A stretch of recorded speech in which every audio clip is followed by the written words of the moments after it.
Hello दोस्तों, आप सभी का स्वागत है मेरे यूट्यूब चैनल पर। दोस्तों, चैनल को सब्सक्राइब करें, वीडियो को लाइक करें, वीडियो को लिंक को दोस्तों के साथ शेयर कर लें। आज हमारा टॉपिक है ग्लोबल वार्मिंग पर निबंध। ग्लोबल वार्मिंग का अर्थ है, हम उसके नाम से ही ग्लोबल यानी दुनिया, वार्मिंग मतलब उबलना, अर्थात दुनिया में किसी तरह का उबाल आना ग्लोबल वार्मिंग कहलाता है। नदियों का एक सूख जाना, कई प्राकृतिक आपदाओं का आना आदि कह सकते हो। प्राकृतिक आपदा का आना, नदियों का सूख जाना, ग्लोबल वार्मिंग। दोस्तों, कमेंट बॉक्स में ये आप बताएं कि कौन सी नदियां सूख कर गुप्त हो चुकी हैं और कौन सी प्राकृतिक आपदाओं को आप देख चुके हो, वो हमें कमेंट बॉक्स में बताएं। जब सन 2007 को ब्रुसेल्स में जलवायु परिवर्तन का संयुक्त राष्ट्र संघ के अंतर्राष्ट्रीय पैनल की अब तक की सबसे महत्वपूर्ण रिपोर्ट जारी की गई थी, तो उससे पता चलता है कि इस रिपोर्ट में बताया गया था कि गंगोत्री तापमान बढ़ने से गंगोत्री सहित हिमालय के अनगिनत ग्लेशियर के पिघलने की दर बढ़ रही है। यह ग्लेशियर काफी तेज से पिघल रहे हैं। हिमालय हिमालय में एशिया की जो 8 प्रमुख नदियों का पानी मिलता है, इस नदियों के चौथे दशक और हिमालय के ग्लेशियर का क्षेत्रफल वर्तमान में 5 लाख वर्ग किलोमीटर से काफी घटकर मात्र 1 लाख वर्ग किलोमीटर ही रह गया है, जिसके परिणाम स्वरूप नदियां सूखने लगी हैं। फलतः सिंचाई और पीने के पानी की कमी हो जाएगी, जिसके फसलें नष्ट हो जाएगी और लोग भूखे प्यासे बुरी तरह से कहार उठेंगे। जीव जंतु अनेक प्रजाति समाप्त हो जाएगी। ये कारण किससे होगा? ग्लोबल वार्मिंग से होगा, अगर इस पर काबू नहीं पाया गया तो दोस्तों, ठीक है।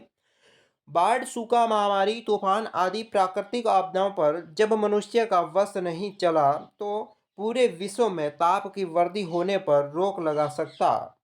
इसके लिए असंभव सा प्रतीत होता है। संपूर्ण ब्रह्मांड में केवल धरती ही एक ऐसा ग्रह है जिस पर जीवन है। इसके सतह पर 275 से 325 किमी की ऊंचाई पर या ऊंचाई तक वायु का एक आवरण बना हुआ है।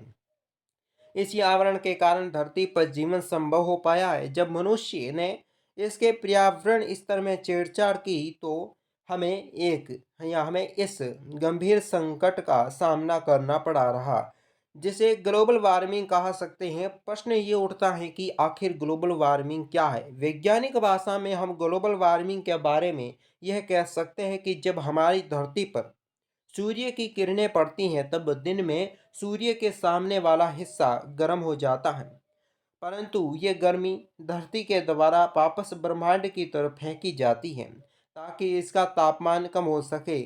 वस्तुतः पूरी गर्मी ब्रह्मांड की ओर नहीं फेंकी जा सकती। धरती पर जो कोयला, ईंधन और लकड़ी के जलने से कार्बन डाइऑक्साइड गैस बनती है, यही गैस हमारे वायुमंडल में कुछ ऊंचाई पर जाकर स्थिर हो जाती है। अब यदि यही गैस का उत्पादन अधिक होने लगा और वायुमंडल की सुरक्षा कवच अर्थात पेड़ पौधे नामात्रा में नहीं रह जाए, तो धरती के द्वारा छोड़ी जाने वाली गैस वापस धरती पर ही परिवर्तन कर रही है।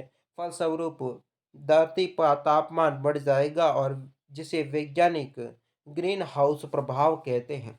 अब अगर हम आंकड़ों के अनुसार देखें, तो पिछले 5-6 वर्षों में गर्मी के सारे रिकॉर्ड टूट चुके हैं।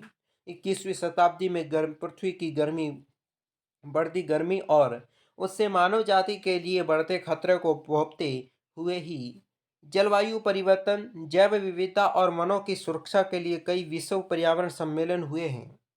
कई देशों में संधि कर ली हुई इस पर महंगी प्रणाली को कई अधिक ने अस्वीकार कर लिया। जब इस समस्या पर अंतर्राष्ट्रीय बैठक हुई, तो अमेरिका को छोड़कर सभी देशों ने सहमति बन गई। इससे ये निर्णय लिया गया कि हानिकारक उत्सर्जन गैसों को प्रभाव नियंत्रण करने के लिए 2 अरब मिलियन डॉलर का सहयोग अमेरिका, यूरोपीय यूनियन, भारत एवं चीन देंगे। जलवायु परिवर्तन भी वैश्विक ताप वृद्धि के दूसरे रूप से है, जो कि विश्व के लिए एक व्यापक और दीर्घकालीन चुनौती है। विश्व के प्रत्येक भाग में लगभग समान रूप से बेहद खतरनाक है। ग्लोबल वार्मिंग किसी एक देश की समस्या नहीं है, पूरे विश्व में व्यापक वायुमंडल के प्रभाव से होने वाला एक मुद्दा है। वायुमंडल को वस्तुतः विकास देशों की क्रियाकलापों से ही विशेष रूप से प्रभावित होना पड़ता है। यही है दोस्तों ग्लोबल वार्मिंग। इस पर अगर काबू नहीं पाया गया, तो मानव जाति का नाश हो जाएगा।